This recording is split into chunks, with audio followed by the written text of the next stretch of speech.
Lakini naomba kuwaambia vijana wa mkoa wa Songwe kwamba kama kuna awamu ambayo vijana wa Tanzania, kama kuna awamu ambayo vijana wa mkoa wa Songwe tunapaswa kujivunia, tunapaswa kutembea kifua mbele, ni kipindi hiki cha awamu ya 6 chini ya rais wetu Mheshimiwa Dr. Samia Suluhu Hassan, kwa sababu ameonyesha dhamira ya dhati, ameonyesha uongozi madhubuti, ameonyesha utashi wa kisiasa, lakini ameonyesha utayari wa kuweza kuwasaidia vijana katika zile ahadi zake zote 13 alizozungumza.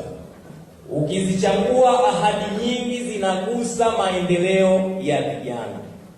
Lakini ndugu zangu, wakati anafungua bunge la 13, asilimia zaidi ya 50 ya mambo aliyoyazungumza kuelekea mwelekeo wa utekelezaji wa mipango ya maendeleo katika kipindi cha miaka 5 inayokuja, sehemu kubwa aliwazungumzia vijana.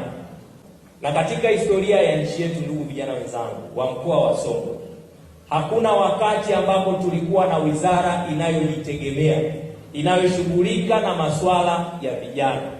Kwa mara ya kwanza tumepata wizara kamili inayoshughulika na maendeleo ya vijana. Kwa hiyo kwanza, wizara hii ameiweka chini ya ofisi yake yeye mwenyewe. Hakuna wizara nyingi ambazo ziko chini ya ofisi ya rais. Tafsiri yake na nini, ndugu vijana wenzangu? Tafsiri yake ni kwamba Mheshimiwa Rais ameamua kuyapa kipaumbele masuala ya vijana ili yeye mwenyewe aweze kuyasimamia, yeye mwenyewe aweze kuyafuatilia, lakini yeye mwenyewe aweze kuhakikisha kwamba ndoto zake zinatimia. Piga makofi kwa Dr. Samia. Vijana oye! Vijana oye! Kwa hiyo ndugu zangu, kama ni kushindwa, tushindwe sisi wenyewe. Lakini kwa upande wetu sisi kama mkoa wa Songwe tuliamua kuja na utaratibu wa kuweza kutengeneza mfumo ambao utajibu baadhi ya changamoto ambazo ninyi vijana mlizizungumza wakati wa ziara ya waziri wa nchi ofisi ya Rais maendeleo ya vijana, Mheshimiwa Joel Nanauka, ambapo sehemu kubwa mlieleza kutopata taarifa kwa wakati juu ya fursa mbalimbali ambazo zimekuwa zikitangazwa na serikali.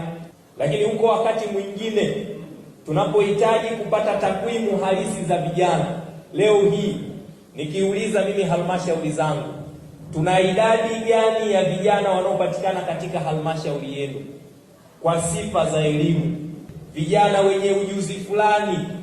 Ndugu zangu, hizo takwimu kama nikizipata, basi inaweza kunichukua zaidi ya miezi 5 kuweza kuzikusanya.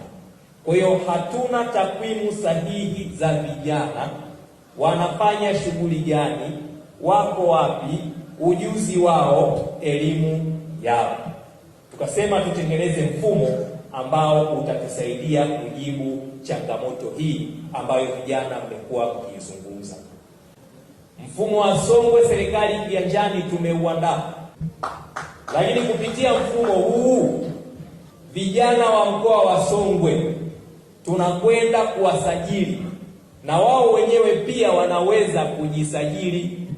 Tunataka tupate vijana kuanzia ngazi ya kijiji kule, watendaji wa vijiji, wenye viti watashirikiana kutusajilia vijana wanaopatikana kwenye kijiji husika, vijana wanaopatikana kwenye mtaa husika. Tunataka tutambue mtaa X una vijana wangapi, wana sifa zipi, wana ujuzi gani, wanafanya shughuli gani. Ni rahisi kuweza kuwapata, ni rahisi kuwatengenezea mipango na programu za kuwajengea uwezo na kuwawezesha kuliko tukifanya shughuli zetu bila kuwa na takwimu sahihi. Lakini ndugu zangu, kupitia mfumo huu, fursa zile zote zinazotangazwa, kila aina ya fursa ambayo tutaiona popote pale katika nchi yetu ambayo kijana wa Songwe anaweza kuichangamkia, fursa hiyo tutaipakia kwenye mfumo. Lakini mfumo wetu huu una uwezo pia wa kutuma meseji kwenda kwenye simu yako moja kwa moja kukujulisha juu ya fursa tuliyoipakia kwenye mfumo wetu. Kwa hiyo mkurugenzi mtendaji labda wa halmashauri ya Tunduma akitoa tangazo lake kuanza kutoa mikopo ya 10%, tukiweka kwenye mfumo, tuna uwezo wa kukomandi mfumo ukatuma message kwa vijana wote wa Tunduma kwamba mkurugenzi mtendaji wa halmashauri ameshaanza kutoa mikopo, tafadhali changamkia hiyo fursa, ili tuweze kuondoa ile changamoto ambayo mlimwambia Mheshimiwa Waziri wa Maendeleo ya Vijana kwamba hatupati taarifa kwa wakati.